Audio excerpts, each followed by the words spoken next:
Hey, what's up? Hope and pray you're doing well. We are still looking at the book of James, and today we're going to enter into chapter 3.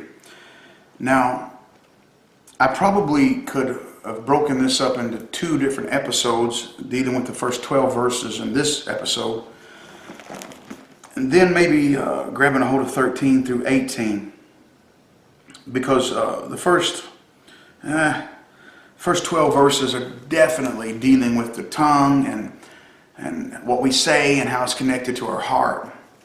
And verse 1 and 2 is the launching pad for that. But verses 1 and 2 are going to also deal with another aspect.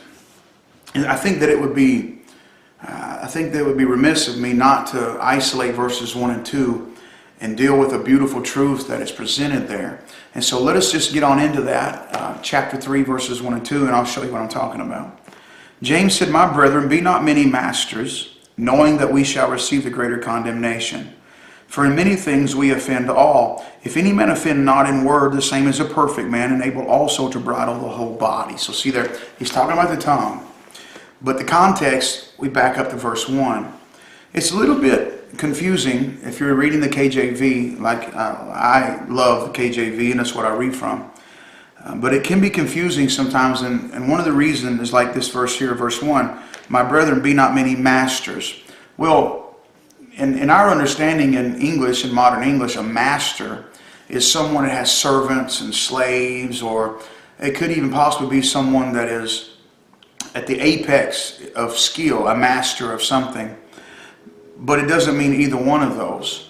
And so it would be difficult to really grab a hold of this if you don't understand what the word master means in the Greek and in the context. And it simply means teacher, a teacher.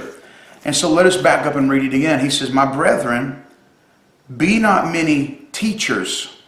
And again, when he says teachers, he's not talking about a teacher at the public school. He's talking about a teacher of the Word of God. And maybe the analogy could be extended a little past that, but that's really the meaning here.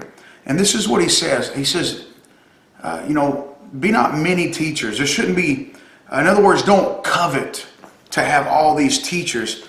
Be not many teachers, knowing that we shall receive the greater condemnation. And that's why when James says we shall receive the greater condemnation, whatever type of teacher he was, that's who he is addressing. And we know that James was a gospel teacher. Okay? This is really powerful, really dynamic text.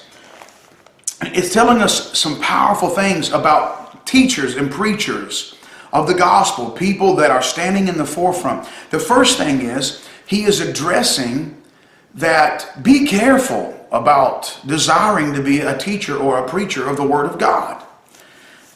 Because we will receive the greater condemnation.